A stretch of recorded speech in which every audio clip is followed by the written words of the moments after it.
Support same-sex marriage. Marriage. So, ikaw muna. Marriage eh. Sabi niya marriage eh. For me, probably here in the Philippines, we're not yet ready for that kind of change. I think it's the right itself of getting married.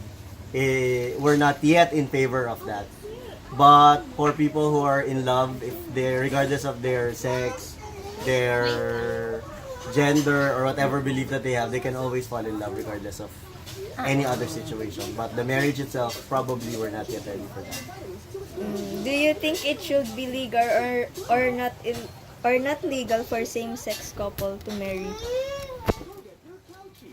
Mary ulit eh. Ano ba yan? Ay, Mary kasi. Pwede mo. For me, the same-sex marriage is somehow related to abortion, di ba? Or lethal injection, those kind of things. So, since Philippines is known for its morality too much, so I might be in favor of that, although I'm not interested. But I don't think the country itself is ready for the legalization of same-sex marriage. What could be wrong with affirming two people's love and commitment to each other? Wala. What's your point? Wala. Walang mali. Tama lahat yun. It's there. For me, I think background, I have a lot of friends who are into same-sex marriage.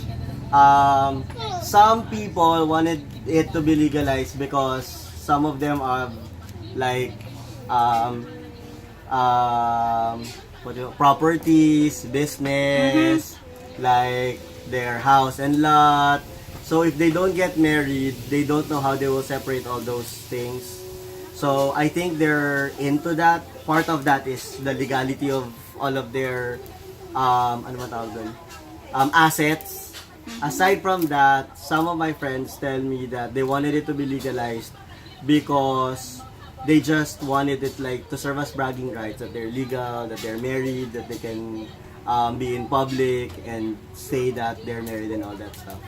So I think that's it. But if it's just the affirmation, I think if it's just paper, it doesn't really need like affirmation to go in public. If you love each other, then go for it.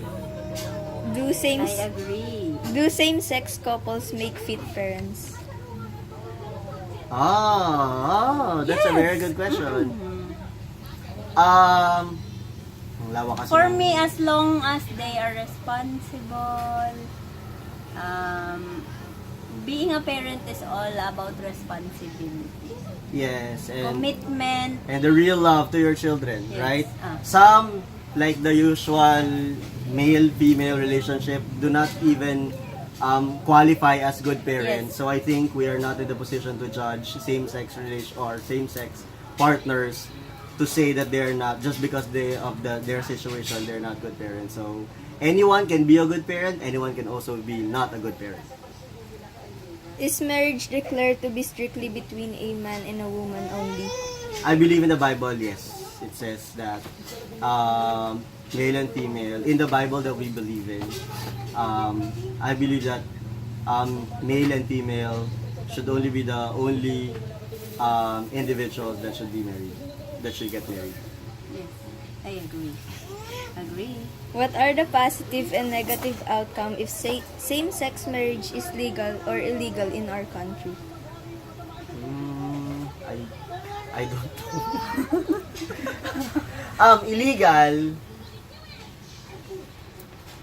Kasi, for me, ang hirap sabihin, no? Pero, inisip ko kasi same-sex marriage, since divorce is not also, I'm also Yes. thinking like if we will be legalizing same-sex marriage, and then if it doesn't work, people would easily think of annulment or divorce and all that stuff, and that would not have a good impact to our country. But I think since this is just about same-sex marriage, I think I don't know. I'm not in the position to say what are the negative and positive impact, no, in your question. Yeah. I cannot say anything about the negative and positive impact. Again, it boils down to, regardless of sex, regardless of gender, if you love each other, then, you know, the relationship will work. Be it heterosexual or same-sex relationships. Thank you.